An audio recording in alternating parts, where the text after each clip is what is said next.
Hey, welcome to Graphic Policy Television, GPTV. I'm Brett. In my hands is Frank Miller's Pandora number 5. We're getting nice caught up here. It's created by Frank Miller, art and colors by Emma Kubert, written by Frank Miller, Anthony Maranville, and Chris Silvestri. Alright, so the story's about this girl named Annabeth, who I would say kind of has a rough life a little bit, not the most ideal. She lives with her mother and her grandfather. Grandfather is medically ill. The mother does like a boarding house, and a lot of people in the house are kind of questionable. So Annabeth winds up stumbling into, and I would also add like Annabeth's not popular in school and all that. So she winds up stumbling into this forest where there's like a magical tree. She meets this like weird guy named Knox.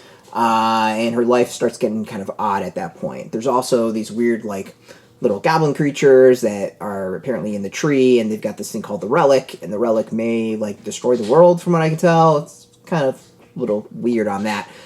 So she winds up kind of getting the Relic, and in this issue, we kind of see the fallout of what's happened between that and these little, like, goblin creatures that she's come across, these other creatures. And her world is kind of turned upside down, and that everything's going good. The weird, creepy guy that's in the house isn't creepy anymore. Her grandfather, who is has been warning her about going to this forest and this tree, wants her to go explore. The mother seems to be happy. She's popular in school. Like, everything is nice and great, and her life is better. Clearly, it is due to either these little goblin creatures and or the Relic that she has, and we kind of find out hints of that as the story kind of progresses.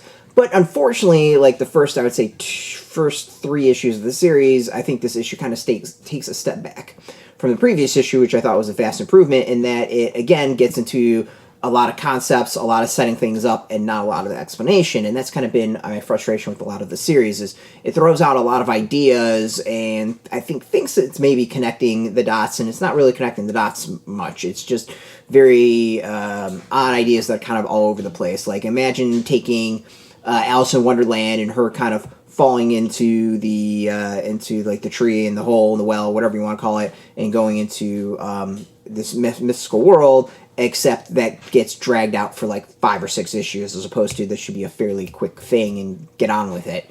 And I think that's kind of been a lot of my frustration with the series and just criticisms of the series as a whole, is it seems to have taken rather like simple concepts, drag them out to the point where you don't really understand what's going on, and it just, everything feels dragged out. And I find myself with every issue kind of screaming at it, like, just get to the point, get to the point, get to the point. And I think that just continues to be my problem with it. The art is a little bit better. I mean, I'll just admit, like I've said it with the previous review, Kubert's art's not quite my thing. And that's quite okay. I think it's kind of coming into its own with the previous issue and this one, getting a little bit better. I think some of the stuff is a bit clearer than it has been in other issues. But as all, it's just not my style, and that's quite okay. And if it's yours, totally fine as well. There's also, I think, just like oddities of like, hey, there's this crashed car here. Her friend shows up and say, hey, or kid in her school shows up and say, hey, get in the car with us, when there's clearly a crashed car and potentially dead dude in there. Like, does the friend not notice, does not care? I'm like, I think the answer is they're all kind of like bewitched or like kind of under a spell of this Relic, which is why they don't notice these things. But still, it's just kind of a very odd thing with, I think, a lot of the series, is where things are just kind of thrown out there and never quite explained enough. You are forced as a reader to do a lot of connecting the dots and figuring things out, and hopefully as the series goes on, things will maybe come together a little bit better and get explained a bit more. But overall, I think there's a lot of cool concepts, a lot of good ideas. It's just, I think, not executed all that well. So it is what it is. Don't have to like every comic.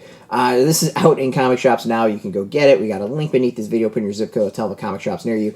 No shop, no problem. If you don't have a shop near you, we've got links underneath this video that you can purchase. There'll be affiliate links, so to get a small percentage by doing that to support our site. So thank you. And just watching our video support us, so thank you for that. If you're into comics, check us out every single day at graphicpolicy.com. We're on Twitter, Facebook, YouTube, Tumblr, Instagram, TikTok, Mastodon, all at Graphic Policy, keeping it nice and consistent.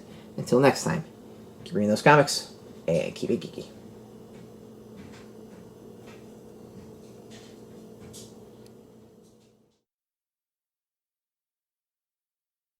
Hey, thanks for watching the previous video from Graphic Policy Television. Just by watching, you help support our site. Thank you so much. Now, if you're watching these videos, you probably care about geeky things like movies, television, comic books, toys, games, video games, you name it. You can go and subscribe right now to our YouTube channel to stay in touch and catch all the new videos, or check out our website at graphicpolicy.com. There's a nice link on this end of the video. But as always, thank you for watching. Keep on rocking and keep it geeky.